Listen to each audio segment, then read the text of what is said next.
caro amigo e irmão em Cristo, neste momento que ora estamos fazendo uso desse meio de gravação, eu gostaria de expor um pouco uma porção mínima, mas de uma significância muito grande para as nossas vidas espirituais, amém?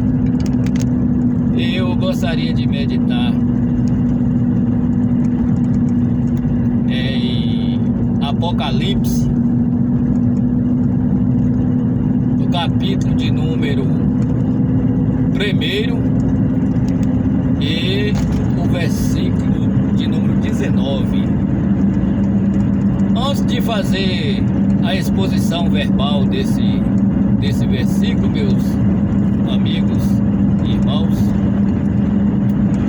eu gostaria de lhes dizer o seguinte: às vezes nós, os crentes, temos uma dificuldade muito grande na leitura do livro de Apocalipse.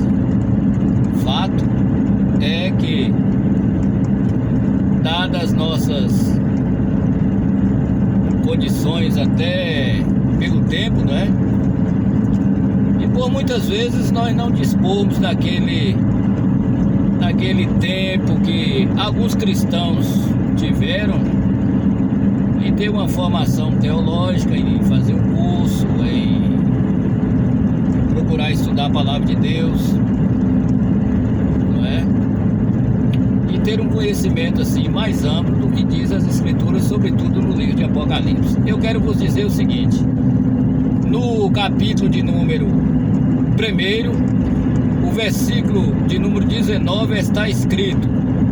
Então ouçam o que está escrito neste texto. Disse João, aliás, diz o Espírito Santo a João, não é? O anjo do Senhor a João: escreve, pois, as coisas que vistes, as que são e as que depois destas hão de acontecer. Meu caro amigo e irmão em Cristo, você quer ter um conhecimento maior e melhor na palavra de Deus no que diz respeito ao livro do Apocalipse? Então veja que neste pequeno verso está as partes, ou seja, as junções em divisões do livro do Apocalipse. Tá ok? O que o Espírito Santo de Deus disse a João: escreve, pois, as coisas que vistes, as coisas que são e as que depois destas hão de acontecer. As coisas que vistes, meus irmãos, na primeira parte, não é? Está dizendo acerca do tempo de João, do tempo da igreja do Senhor Jesus Cristo nos dias de João. A igreja haveria de receber algumas advertências, algumas correções, algumas exortações e também, da parte de Deus, alguns consolos, não é? Pelo tempo em que a igreja existia. A igreja era nova, meus irmãos. A igreja estava em outras palavras, em pontapé de início da sua história. O começo da história da igreja do Senhor Jesus estava ali. Então veja bem, João haveria de escrever as coisas que ali estavam escritas. O tempo em que João tinha vivido desde lá do Senhor Jesus Cristo. João, ele é o mais jovem dos apóstolos. E durante o tempo em que ele esteve com o Senhor Jesus, ele foi aquele discípulo em que no Evangelho de João, que é a chamada Epístola Universal, ele foi aquele que conviveu com o Senhor ao lado dos discípulos, sendo que João era o mais jovem de todos os discípulos. Aqui em Apocalipse, no capítulo de número 1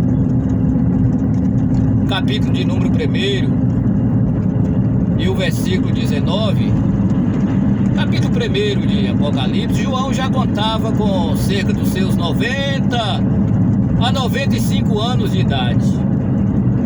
É bem possível que nos dias do Senhor Jesus Cristo, João estivesse com seus 20 a 25 anos de idade.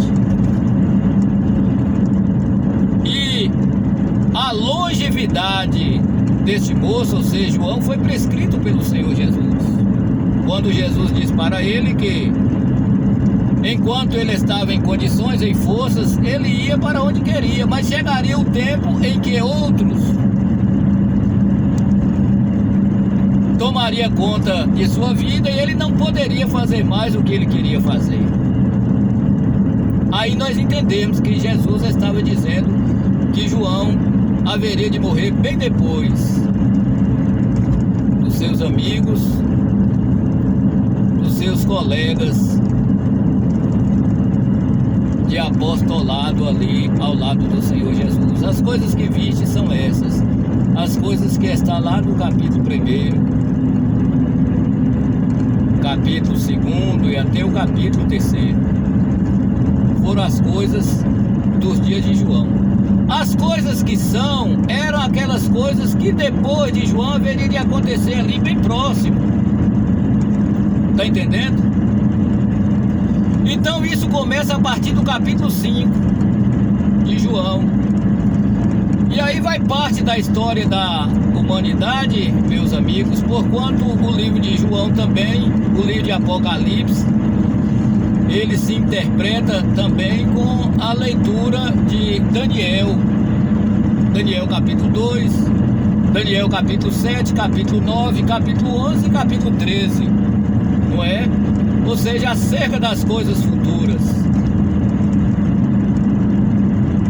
em que não só João, como a igreja daqueles dias haveria de passar. Então veja bem, a partir do capítulo 4 ao capítulo 18, está registrado exatamente as coisas que são. E do versículo de número 19, ao capítulo 19 ao capítulo 22, ali vai nos registrar acerca das coisas que hão de acontecer, ou seja, aquilo que estava no futuro. E nesses capítulos de Apocalipse está registrado acerca da eternidade, não é verdade? Da glorificação do Senhor, não mais um Senhor rasgado, dilacerado, crucificado, com coroa de espinho, porque isso ele já havia passado lá na cruz do Calvário. Mas ao terceiro dia Jesus Cristo ressuscitou, se tornando o Senhor da glória, o Deus vivo, o grande eu sou, para todo sempre. Então as coisas que ainda há de acontecer, meus amigos, para os nossos dias nós entendemos assim também. Há coisas que ainda há de acontecer, ou seja, a volta do Senhor Jesus é este fato. O milênio de Jesus Cristo é esse fato. As bodas do Cordeiro do Senhor também é um fato que há de acontecer. O novo céu e a nova terra é um acontecimento que há de acontecer. E a nossa vida eterna com Deus também é um fato que ainda há de acontecer. Oh, meu amigo, o evangelho ensinado e pregado por Jesus Cristo e os seus apóstolos é o evangelho de esperança. É o evangelho do amor, da graça, do perdão de Deus para essa vida e de uma esperança eterna para todo sempre na eternidade. Daí Paulo chegar a dizer que se nós cremos em Cristo simplesmente para esta vida, nós somos tidos como que os mais miseráveis de todos os homens. Jesus tem palavra de vida eterna. Jesus tem palavra de consolo e de esperança para os pecadores. E dentre esses pecadores está eu e você, meu amigo. Tá entendendo? Então você que ora está vendo e ouvindo esta meditação nesse percurso de viagem, abre seu coração para Jesus Cristo. Você que já é um crente na pessoa do Senhor Jesus, abre a sua mente, o seu coração para a leitura, para o aprendizado mais profundo das Escrituras Sagradas, porque só nas Escrituras Sagradas contém o grande amor de Deus, a esperança para os homens perdidos e aquilo que Jesus Cristo prometeu como que sendo a palavra de Deus que há de cumprir, vai cumprir, meu amigo. Jesus está voltando. E essa é a esperança de todo cristão, de todo homem, de toda mulher, de todo senhor, toda senhora, toda criança que teve uma experiência de transformação do Evangelho, aguarda por esse dia. Então, meu amigo, livremos os nossos corações das fantasias deste mundo, dos prazeres deste mundo, das riquezas deste mundo, das glórias deste mundo, porque elas são transitórias. Elas hão de passar, como há de passar a nossa existência, como há de passar o mundo com as suas concupiscências e os seus pecados. Meu amigo, aceite Jesus como Salvador único e pessoal de sua vida. Aceite a graça de Deus no seu coração. Viva para Jesus Cristo. Se aprofunde no conhecimento da palavra de Deus. Seja um pregador, um ensinador, um doutrinador, um evangelista, um anunciador das virtudes daquele que nos chamou das trevas para a sua maravilhosa e gloriosa luz. Então, meus amigos, aqui eu quero finalizar essa meditação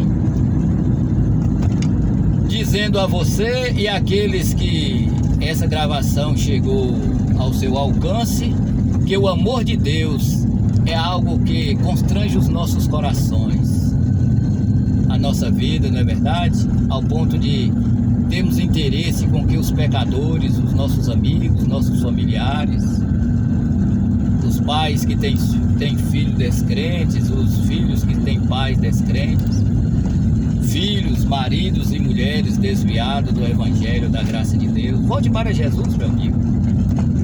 Volte para Jesus Cristo.